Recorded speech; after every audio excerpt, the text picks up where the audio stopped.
NCAA 14's classic game modes such as Dynasty, Road to Glory, and Ultimate Team have already been confirmed inside of College Football 25.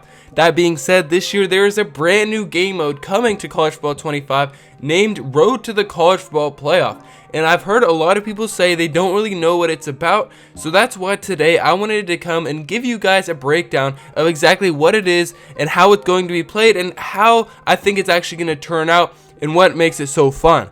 With that being said, we're going to get straight into it as I break down Road to the College Football Playoff. So this mode in short is a mode for people who want to play a competitive online game mode inside of College Football 25 but don't want to do the Ultimate Team grind or have the paywall behind it. They just want to hop in and start playing online competitive.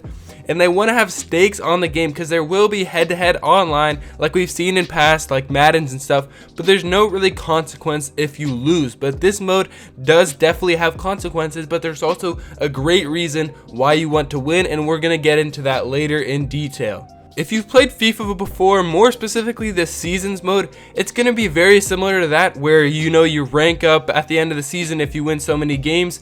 But it's a little bit different and it's more slanted towards football, and once again I'm going to tell you about that in a second. This is just kind of the overview. And finally, it is cross-platform, but it doesn't matter that much because it's obvious you're not going to be able to play against your friends because that would be boosting like we've seen in other games. So I just wanted to tell you guys that. The first thing I want to break down is the ranks and division system inside of Road to the College Football Playoff.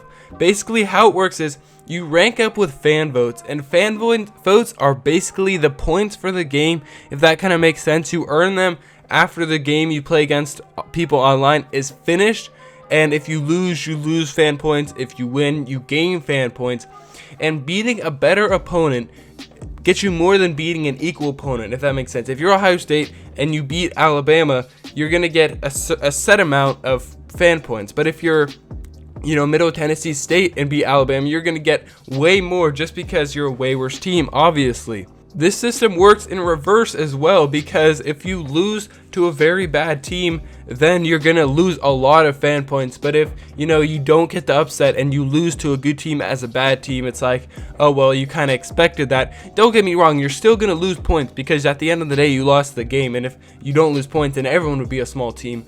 But it's just not going to be nearly as much because we've heard them talk about how much home field advantage matters and how much, if you're a bad team, it's very, very hard to beat a good team. Just like it is in real life where, the skill gap is just so big compared to the NFL where really any team can be any team.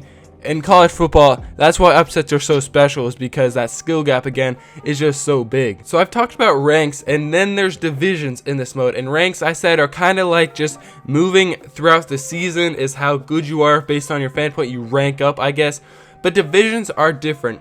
You have bronze, silver, gold, platinum, and finally legend, and those divisions are your skill level groups. Basically, if you play at any game like Rocket League or Fortnite, you know how that works. You gain divisions and then you're playing against better people, so it's gonna work very similarly. There's really no incentive, like there's no reward, I guess you could say, for gaining ranks, except for once you reach legends you will get a badge for your profile. I don't know exactly how that'll work, if it's in the game or like for your PlayStation account or something like that, but that's really all there is to it. But once again, in Rocket League there's really no reward for ranking up, so it is what it is on that part. So once your season is over, you may be promoted or demoted based on how you did, and once again how good your team was compared to the people that you played. So going as Ohio State, I don't think a lot of people actually do that because there's really not a whole lot of reward and there's a lot of risk. Unless you're confident, you can beat everyone and go 12-0 with Ohio State, you're going to be good. But I'd see myself using some smaller schools, and that's what I mentioned earlier, how EA Sports is kind of using this system as an incentive to make people use smaller teams to make it more fun for them. Their goal with the divisions, I think there are 5 of them, is to make sure that the skill levels are equal and that one player is not getting way too far ahead. If you just throw everyone into the same pool, then the noobs aren't going to have fun because they're just going to get beat up by everyone else. But if they're playing against other bronzes, it'll be more fun for them and more of a challenge when they finally rank up. And it's the same deal for platinum. If you're grinding for legend, you're going to be playing against the second best tier of competition, so you're going to have to be a head above everyone else and actually stand out as opposed to being a legend where you're already at the top. And I don't know who will be in legend, because this game, what I've heard, is very hard to learn. So we'll see who becomes good. I hope I'm good, but we'll see how that turns out in July. Now I want to take a look at how your playthrough is actually going to look. So your first thing you do is what I said before. You choose your team out of the 134 options, and they're all separated into tiers. So I mentioned it before, but there's tiers so that your teams are bad or good or great. You know, Ohio State, Alabama will be in tier 1 or tier 0 or whatever the tiers are called. But then, you know, you have your terrible Texas State or something like that at the very, very bottom in probably F tier or the 5th tier. So you're going to have to choose wisely based on how good you think you can be and kind of balance it out. But I've talked about it earlier, so I won't go in too much detail about that. You will play 12 games season online, 12 games no matter what, no matter how bad you're doing. You're going to play 12 games. And if you win 10 of those, you win the national championship. As far as I know, and I'm pretty sure this is the case, there is no like championship game. It's just if you win 10, you win the national championship, and yada yada yada. You'll get a rank boost and probably div up or something like that. So I don't know if there's anything else for 12-0, because 10-2 still wins you the national championship.